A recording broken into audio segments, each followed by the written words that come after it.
Kannada camera official YouTube ವಾಹಿನಿಯ ಸಮಸ್ತ ಎಲ್ಲ ವೀಕ್ಷಕರಿಗೆ ಆತ್ಮೀಯದಂಥ ಸ್ವಾಗತ.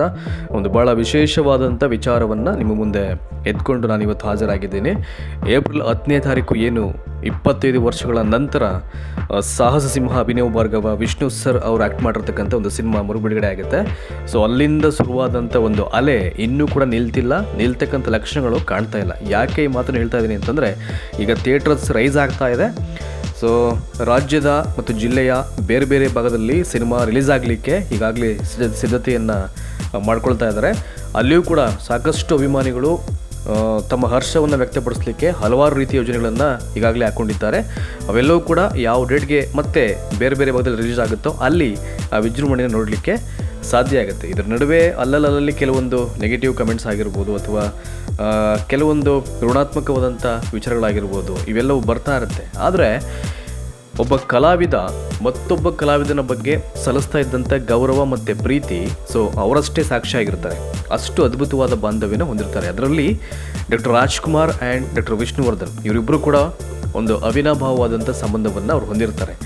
ಸೊ ಯಾರು ಏನಕ್ಕೆ ದೂರ ಮಾಡಿದ್ರು ಕೆಲವೊಂದು ಸಂದರ್ಭಗಳಲ್ಲಿ ಅವೆಲ್ಲವೂ ಕೂಡ ಅವರಿಗೆ ಬಿಟ್ಟಂಥ ವಿಚಾರ. ದ ರೀಸನ್ ಬಿಹೈಂಡ್ ಮನಸ್ಥಿತಿ ಸರಿ ಇಲ್ಲದೆ ಇದ್ದಾಗ ಸೊ ಈ ರೀತಿಯ ಸಮಸ್ಯೆಗಳು ಖಂಡಿತವಾಗ್ಲೂ ಅದು ಹಾಗೇ ಆಗುತ್ತೆ. ಹಾಗಾಗಿ ಸೊ ಇವರು ಕೂಡ ಆ ಒಂದು ಪರಿಸ್ಥಿತಿಗೆ ಒಂದು ಉದಾಹರಣೆಯಾಗಿ ನಿಲ್ತಾರೆ. ನೋಡಿ, ಸಾಕಷ್ಟು ಮಾಧ್ಯಮಗಳಲ್ಲಿ ಆಗಿನ ಕಾಲಘಟ್ಟದಲ್ಲಿ ದೃಶ್ಯ ಮಾಧ್ಯಮಗಳಿಗಿಂತ ಐ ಥಿಂಕ್ ಈ ಪತ್ರಿಕಾ ಮಾಧ್ಯಮಗಳೇ ಭಾಳ ಯಶಸ್ವಿಯಾಗಿ ತಮ್ಮ ಕಾರ್ಯವನ್ನು ವಹಿಸ್ತಾ ಇದ್ವು. ಯಾವುದೇ ಸಿನಿಮಾ ಬಿಡುಗಡೆ ಆದರೂ ಕೂಡ ಅದ್ರ ಬಗ್ಗೆ ಕೇಳುವಂಥದ್ದು, ಅದ್ರ ಬಗ್ಗೆ ಚರ್ಚೆ ಮಾಡುವಂಥದ್ದು ಅಥವಾ ಅದ್ರ ಬಗ್ಗೆ ಬರೆಯುವಂಥದ್ದು ಇವೆಲ್ಲವೂ ಕೂಡ ಆ ಕಾಲಘಟ್ಟದಲ್ಲಿ ತುಂಬ ಇತ್ತು.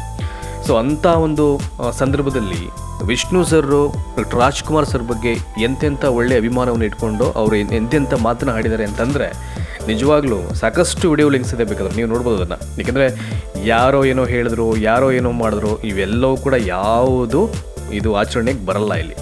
ಸೊ ವಿಷ್ಣು ಸರ್ಗಿದ್ದಂಥ ಡಾಕ್ಟರ್ ರಾಜ್ಕುಮಾರ್ ಅವ್ರ ಮೇಲಿದ್ದಂಥ ಒಂದು ಅಭಿಮಾನ ಸೊ ಅವ್ರಿಗಷ್ಟೇ ಗೊತ್ತಿತ್ತು.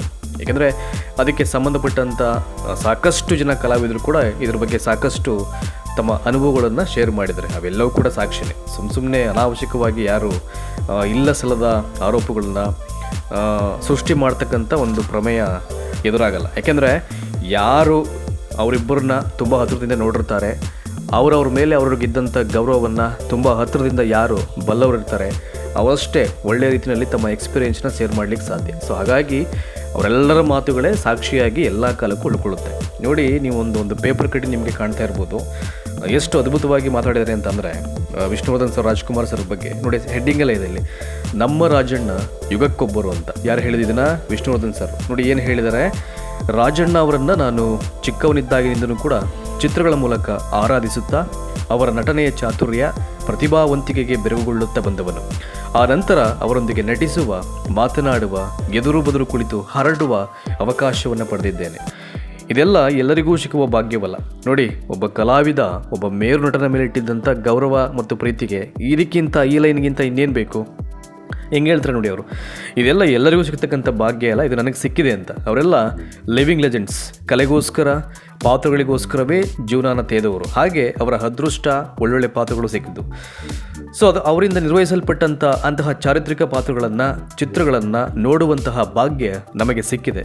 ನಾವು ಕಾಲೇಜಿನಲ್ಲಿ ಓದುತ್ತಿದ್ದಾಗ ಮಾಳವಿ ಕಾಗ್ನ ಮಿತ್ರ ನಾಟಕ ಕೇಳ್ತಿದ್ದಾಗ ಅಲ್ಲಿನ ಹೀರೋ ಕಾಳಿದಾಸನ ಪಾತ್ರದ ನೆನಪಾದರೆ ಅಲ್ಲಿ ಮೂಡುವುದು ರಾಜಣ್ಣನವರ ಪಾತ್ರ. ಯಾಕೆಂದರೆ ಮಾಳವಿ ಕಾಗ್ನ ಮಿತ್ರ ಅಂತಕ್ಕಂಥದ್ದು ಕಾಳಿದಾಸರ ಒಂದು ಕೃತಿ ಇರಬೇಕದು ಮೇ ಬಿ. ಹಾಗಾಗಿ ಸೊ ಅದನ್ನು ಅವ್ರು ನೋಡಿದ ತಕ್ಷಣ ಸೊ ಅವ್ರು ನೆನಪಾಗ್ತಾರೆ.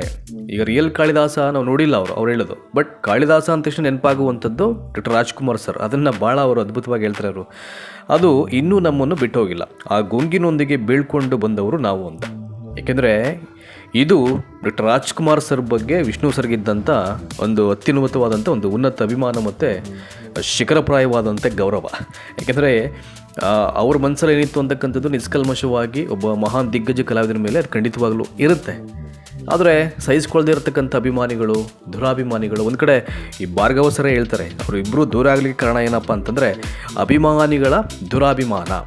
ಅಂದರೆ ಹೃದಯ ಶ್ರೀಮಂತ ಅಭಿಮಾನಿಗಳು ಬೇರೆ, ಇನ್ನು ಬೇರೆ ಬೇರೆ ಅಭಿಮಾನಿಗಳು ಬೇರೆ. ಸೊ ಒಂದೇ ರೀತಿ ಅಭಿಮಾನಿಗಳು ಅಂತ ಇಲ್ಲಿ ಹೇಳಲಿಕ್ಕಾಗಲ್ಲ. ಅಭಿಮಾನಿಗಳ ದುರಾಭಿಮಾನದಿಂದನೇ ಅವರಿಬ್ಬರು ದೂರ ಆಗಿದ್ರು ಅಂತ ಅಂದ್ಬಿಟ್ಟು ಒಂದು ಇಂಟರ್ವ್ಯೂನಲ್ಲಿ ಭಾರ್ಗವ ಸರ್ ಹೇಳ್ತಾರೆ. ಈಗ ಅಷ್ಟೇ ಅಲ್ಲ, ಯಜಮಾನ ಸಿನಿಮಾವನ್ನು ನೋಡಲಿಕ್ಕೆ ಇಡೀ ಡಾಕ್ಟರ್ ರಾಜ್ಕುಮಾರ್ ಫ್ಯಾಮಿಲಿನೇ ಬಂದಿರುತ್ತೆ. ಅಷ್ಟೇ ಅಲ್ಲ, ಕೆಲವೊಂದು ಚಿತ್ರಗಳಿಗೆ ವಿಷ್ಣು ಸರ್ ಆ್ಯಕ್ಟ್ ಮಾಡಿರ್ತಕ್ಕಂಥ ಚಿತ್ರಗಳಿಗೆ ಸ್ವತಃ ಡಾಕ್ಟರ್ ರಾಜ್ಕುಮಾರ್ ಅವರೇ ತಮ್ಮ ಕಂಠವನ್ನು ಕೊಟ್ಟಿರ್ತಕ್ಕಂಥ ಎಕ್ಸಾಂಪಲು ಇದೆ, ಆಯಿತಾ.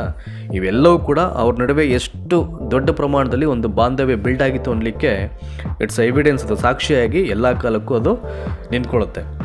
ಇಡೀ ಸಿನಿಮಾ ಅಂದರೆ ಇಡೀ ಅವರ ಫ್ಯಾಮಿಲಿಯಲ್ಲಿ ಬಂದಿತ್ತಂತೆ. ಈಗ ರೆಹಮಾನ್ ಅವರು ಯಜಮಾನ ಚಿತ್ರದ ನಿರ್ಮಾಪಕರು ಅವ್ರು ಹೇಳ್ತಾರೆ, ಒಂದು ಇಂಟರ್ವ್ಯೂ ಕೊಡಬೇಕಾದ್ರೆ ಅವರೇ ಫೋನ್ ಮಾಡಿ ಕೇಳ್ಕೊಂಡ್ರಂತೆ, ಸೊ ಯಜಮಾನ ಸಿನಿಮಾ ನೋಡಬೇಕಲ್ಲ, ನಾವು ಏನಾದರೂ ಅರೇಂಜ್ ಮಾಡ್ಲಿಕ್ಕಾಗತ್ತಾ ಅಂತ ಅಂದ್ಬಿಟ್ಟು ಅವರು, ನೀವು ಯಾವಾಗ ಹೇಳ್ತೀರಾ ಅವಾಗ ಅರೇಂಜ್ ಮಾಡ್ತೀವಿ ಅಂತ ರೆಹಮಾನ್ ಅವರು ಐ ಥಿಂಕ್ ಅವ್ರು ಕೇಳಿದಾಗ ಒಂದು ಸಂಡೇ ನಾವು ನಿಮಗೆ ಹೇಳ್ತೀವಿ ಅಂತ ಹೇಳಬೇಕಾದ್ರೆ ಅವರು ಅರೇಂಜ್ ಮಾಡಿದ್ರಂತೆ ರೆಹಮಾನ್ ಸರು, ಯಜಮಾನ ಚಿತ್ರದ ಪ್ರೊಡ್ಯೂಸರು. ಆ ಒಂದು ಟೈಮಲ್ಲಿ ಇವ್ರು ಅಂದ್ಕೊಂಡಿದ್ದು ರೆಹಮಾನ್ ಸರು ಏನೋ ಒಂದು ಐ ಥಿಂಕ್ ಒಂದಷ್ಟು ಕಡಿಮೆ ಮಂದಿ ಬರ್ಬೋದು, ಒಂದು 10 ಜನ 20 ಜನ ಅಂತ ಅಂದ್ಕೊಂಡ್ರಂತೆ. ಇಡೀ doctor Rajkumar sir family, entire family ಏನಿದೆ ಅವರ ಎಲ್ಲ ಬಂಧು ಬಳಗ ಸುಮಾರು 70ರಿಂದ 80 ಜನ ಬಂದಿದ್ರಂತೆ ಒಂದು ಸಿನಿಮಾ ನೋಡಲಿಕ್ಕೆ. ಅವ್ರಿಗೆ ವಿಶೇಷವಾಗಿ ಅರೇಂಜ್ ಮಾಡಿದ್ದಂಥ ಒಂದು ಶೋ ಅದು. ಅದೆಲ್ಲ ನಿಮಗೆ ನೀವು ಎಲ್ಲಿ ಬೇಕಾದ್ರೂ ಸರ್ಚ್ ಮಾಡಿ ನೋಡ್ಬೋದು. ಇಡೀ ಸಿನಿಮಾ ಕಂಪ್ಲೀಟ್ ಆದಮೇಲೆ ಸೊ ವರದರಾಜು ಸರ್ ಅವರು ರಾಜ್ಕುಮಾರ್ ನೋಡ್ಕೊಂಡು ಹೇಳ್ತಾ ಇದ್ದಾರೆ, ಡಾಕ್ಟರ್ ರಾಜ್ಕುಮಾರ್ ಸರ್ ಅವರು ಅವರ ತಮ್ಮನಾದಂಥ ಸಹೋದರನಾದಂಥ ವರದರಾಜು ಸರ್ ನೋಡ್ಕೊಂಡು ಹೇಳ್ತಾ ಇದ್ರಂತೆ. ಸೊ ಆ ಪಾತ್ರ ಅಂತಕ್ಕಂಥದ್ದು ಎಷ್ಟು ದೊಡ್ಡ ಮಟ್ಟದಲ್ಲಿ ಪ್ರಭಾವವನ್ನು ಬೀರಿತ್ತು ಅಂತ, ಹೇಗೆ ಒಬ್ಬ ಕಲಾವಿದ ಸಹ ಕಲಾವಿದನ ಪಾತ್ರವನ್ನು ನೋಡಿ ಕಣ್ಣೀರು ಹಾಕಿ ಮೆಚ್ಚಿ ವ್ಯಕ್ತಪಡಿಸ್ತಾರೆ ಅಂತಂದರೆ, ಅವರಿಬ್ಬರ ನಡುವೆ ಇದ್ದಂಥ ಒಂದು ಸಂಬಂಧಕ್ಕೆ ಸಾಕ್ಷಿ ಆಗ್ತಕ್ಕಂಥ ಕ್ಷಣಗಳು ಇವೆಲ್ಲವೂ ಕೂಡ. ಇವೆಲ್ಲ ತಿಳ್ಕೋಬೇಕು. ಯಾರ್ಯಾರೋ ಏನೇನೋ ಹೇಳ್ತಾರೆ ಅಂತ ಅಂದ್ಬಿಟ್ಟು ಸೊ ನೆಗೆಟಿವ್ ಆಗಿ ಒಂದು ಅಟ್ಮಾಸ್ಫಿಯರ್ ಕ್ರಿಯೇಟ್ ಮಾಡೋದ್ರಲ್ಲಿ ಏನೂ ಅರ್ಥ ಆಗಲ್ಲ ಅಲ್ವಾ. ಸೊ ಈಗ ಅವರನ್ನು ಬೆಳೆಯೋದನ್ನು ಯಾರು ತಪ್ಪಿಸ್ಲಿಕ್ಕೆ ಸಾಧ್ಯ ಆಯಿತು? ಯಾರ ಕೇಳೂ ಸಾಧ್ಯ ಆಗಲಿಲ್ಲ. ಒಂದು ಕಡೆ ಡಾಕ್ಟರ್ ರಾಜ್ಕುಮಾರ್ ಅಜರಾಮರವಾಗಿ ಬೆಳೆದ್ರು, ಮತ್ತೊಂದು ಕಡೆ ಡಾಕ್ಟರ್ ವಿಷ್ಣುವರ್ಧನ್ ಸರ್ ಕೂಡ ಭಾಳ ಹೆಮ್ಮರವಾಗಿ ಬೆಳ್ಕೊಂಡ್ರು. ಯಾರಾದರೂ ಏನಾದರೂ ಮಾಡಲಿಕ್ಕಾಗುತ್ತಾ? ಸಾಕಷ್ಟು ತೊಂದರೆ ಕೊಟ್ಟರು ಅವರು. ಏಕೆಂದರೆ ಅವರು ಬೇರೆ ಕಡೆ ಇದ್ಕೊಂಡ್ರು. ಈ ತಡ್ಕೊಳ್ಳೋಕ್ಕಾಗ್ದೇ ವಿಷ್ಣು ಸರ್ ಅಂತೂ ಒಂದು ಟೈಮಲ್ಲಿ ಅವರು ಬೇರೆ ಕಡೆ ಇದ್ಕೊಂಡೇ ಶೂಟಿಂಗನ್ನು ಮಾಡಿಕೊಂಡು ಸಿನಿಮಾಗಳು ಮಾಡ್ತಾಯಿದ್ರು ಅಂಥ ಒಂದು ಕಾಲಘಟ್ಟದಲ್ಲಿ. ಆವಾಗ ತುಂಬ ಜನ ಹೋಗಿ ಅವ್ರು ಕರ್ಕೊಂಡು ಬಂದಿದ್ದು ಅವಾಗೆಲ್ಲ. ಇವೆಲ್ಲ ಸಾಕಷ್ಟು ನಿದರ್ಶನ ಇದೆ. ಯಾವುದೇ ಒಂದು ಸಿನಿಮಾ ಸಕ್ಸಸ್ ಆಗ್ತಾಯಿದೆ ಅಂತಂದರೆ ಸೊ ಸಾಧ್ಯ ಆದರೆ ಅದಕ್ಕೆ ಸಂಬಂಧಪಟ್ಟಂಥ ಒಳ್ಳೆಯ ಸಂದೇಶವನ್ನು ರವಾನೆ ಮಾಡಬೇಕು, ಇಲ್ಲ ಅಂದರೆ ಸುಮ್ಮನೆ ಇರಬೇಕು. ಯಾರೋ ಕಿಡಿಗೇಡಿಗಳು ಒಂದಷ್ಟು ಜನ ಮಾಡ್ತಾರೆ ಅಂತ ಅಂದ್ಬಿಟ್ಟು ಅವರು ಕಂಪೇರೇ ಅಲ್ಲ, ಅವರು ಅಭಿಮಾನಿಗಳೇ ಅಲ್ಲ, ಅವ್ರನ್ನೆಲ್ಲ ಅಭಿಮಾನಿಗಳು ಅಂತ ಕರೀಲಿಕ್ಕಾಗುತ್ತಾ? ಇಂಪಾಸಿಬಲ್. ಹಾಗಾಗಿ ನಿಮಗೆ ಗೊತ್ತಿದೆ, ಇತ್ತೀಚಿನ ಕಾಲಘಟ್ಟದಲ್ಲಿ ಹೊಸ ಸಿನಿಮಾಗಳಿಗೆ ಥಿಯೇಟ್ರ್ ಸಿಗೋದು ಕಷ್ಟ. ಇನ್ನು ಥಿಯೇಟ್ರ್ ಸಿಕ್ತು ಅಂತಂದರೆ ಚಿತ್ರಮಂದಿರ ತುಂಬಿದೆ ಅಂತಕ್ಕಂಥ ಬೋರ್ಡನ್ನು ಹಾಕೋದಂತೂ ಇನ್ನೂ ಕಷ್ಟ. ಸೊ ಆ ಒಂದು ಕಾಲಘಟ್ಟದಲ್ಲಿ ಇರತಕ್ಕಂಥ ಒಂದು ಅವಧಿ ಇದು, ಭಾಳ ಕಷ್ಟ. ಇವತ್ತು ಒಬ್ಬ ಪ್ರೊಡ್ಯೂಸರು ಸಿನಿಮಾವನ್ನು ಮಾಡಿಬಿಟ್ಟು ಐ ಥಿಂಕ್ ತನ್ನ ದುಡ್ಡು ಎತ್ತಬೇಕು ಅಂದರೆ ಆತನ ಒಂದು ದಿನ ನಿದ್ದೆ ಮಾಡಲಿಕ್ಕಾಗಲ್ಲ. ಸೊ ಆ ಥರದ ಪರಿಸ್ಥಿತಿ ನಿರ್ಮಾಣ ಆಗಿರತಕ್ಕಂಥ ಒಂದು ಕಾಲಘಟ್ಟ ಇದು. ಸೊ ಅಂಥದ್ರಲ್ಲಿ ಆಫ್ಟರ್ 25 ಇಯರ್ಸ್ ಒಂದು ಸಿನಿಮಾ ಆಗಿನ ಕಾಲಘಟ್ಟದಲ್ಲಿ ಒಂದು ಯಶಸ್ಸನ್ನು ಶಿಖರವನ್ನೇ ಹೇರಿ ಮತ್ತೆ ಅದೇ ಯಶಸ್ಸಿನ ಶಿಖರವನ್ನು ಅಗೇನ್ ಮುಟ್ತಾ ಇದೆ ಅಂತಂದರೆ ಸೊ ಅದಕ್ಕೇನು ಮಾಡಬೇಕು ನಾವು? ಐ ಥಿಂಕ್ ವಿಷಸ್ ಕನ್ವೆ ಮಾಡಬೇಕು ಅಲ್ವಾ. ಹಾಗಾಗಿ ಸೊ ಆ ಒಂದು ಒಳ್ಳೆಯ ಕೆಲಸ ಮಾಡಬೇಕು. ಸೊ ಒಳ್ಳೆಯ ಚಿತ್ರಗಳಿಗೆ ಯಾವಾಗಲೂ ಧನಾತ್ಮಕವಾದಂಥ ಪ್ರತಿಕ್ರಿಯೆಗಳು ಬರಬೇಕು, ಅದು ಸಿಗಬೇಕು. ಹಾಗಿದ್ದರೆ ಮಾತ್ರ ಕೆಲವೊಂದು ಚಿತ್ರಗಳಿಗೆ ಅದಕ್ಕೆ ಏನು ಮನ್ನಣೆ ಸಿಗಬೇಕು ಸಿಗ್ತಾ ಹೋಗುತ್ತೆ. ಹಾಗಾಗಿ ಕೆಲವೊಂದು ಚಿತ್ರಗಳನ್ನು ಯಾರು ಏನೇ ಮಾಡಿದ್ರು ತಡೆಯೋಕ್ಕಾಗಲ್ಲ. ಸಾಕಷ್ಟು ಮಾಡಿದರೆ ಬಂಧನ ಟೈಮಲ್ಲಿ ಅವ್ರ ಕಟೌಟನ್ನು ಸುಟ್ಟಾಕಿರೋದಾಗಿರ್ಬೋದು, ಈ ಸಾಹಸ ಸಿಂಹ ಚಿತ್ರ ಬಿಡುಗಡೆಯಾದಾಗ ಆ ಸಿನಿಮಾದ ಕೊನೆಯ ರೀಲನ್ನೇ ಕ್ಲೈಮ್ಯಾಕ್ಸ್ ರೀಲನ್ನೇ ಮೇ ಬಿ ಅದನ್ನು ಸುಟ್ಟಾಕಿರತಕ್ಕಂಥ ಉದಾಹರಣೆಗಳಾಗಿರ್ಬೋದು. ಇವೆಲ್ಲವೂ ಸಾಕಷ್ಟಿದೆ. ಜೋಸೈಮನ್ ಸರೇ ಹೇಳಿದ್ರದ್ರ ಬಗ್ಗೆ. ಅವೆಲ್ಲ ಹೇಳ್ತಾ ಹೋದರೆ ಐ ಥಿಂಕ್ ಜಾಸ್ತಿ ಆಗಿಬಿಡ್ತಾ ಇದು ವಿಡಿಯೋ ಲೆಂತು. ಹಾಗಾಗಿ ಸಿನಿಮಾ ಚೆನ್ನಾಗಿ ಓಡ್ತಾ ಇದೆ.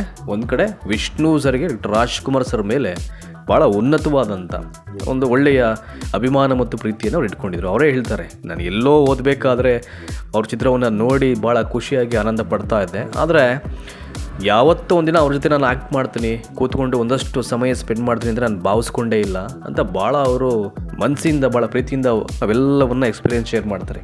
ಅದಷ್ಟೇ ಸಾಕು. ಒಬ್ಬ ದಿಗ್ಗಜ ಕಲಾವಿದನ ಮೇಲೆ ಇರತಕ್ಕಂಥ ಒಬ್ಬ ಕಲಾವಿದನ ಗೌರವ ಎಷ್ಟು ಮಟ್ಟಿಗಿತ್ತು ಅಂತಂದರೆ ಇವೆಲ್ಲವೂ ಸಾಕ್ಷಿ. ದ ರಿಯಲ್ ಲಿವಿಂಗ್ ಲೆಜೆಂಡ್ಸ್ ಅಂದರೆ ಈ ಕಲಾವಿದರು. ಇವ್ರಿಗೆ ಎಲ್ಲ ಕಾಲಕ್ಕೂ ಏನೇನು ಗೌರವ ಸಲ್ಲಬೇಕು ಅದು ಸಲ್ಲೇಬೇಕಾಗುತ್ತೆ. ಹಾಗಾಗಿ ಇವೆಲ್ಲವನ್ನು ಹೇಳ್ಕೋಬೇಕಿತ್ತು, ಹೇಳಿದೆ. ಸೊ ಧನ್ಯವಾದ. ಮುಂದಿನ ವಿಡಿಯೋದಲ್ಲಿ ಮತ್ತೊಂದಷ್ಟು ವಿಷಯಗಳನ್ನು ಎತ್ಕೊಂಡು ನಿಮ್ಮ ಮುಂದೆ ಹಾಜರಾಗ್ತೀನಿ. Thank you so much.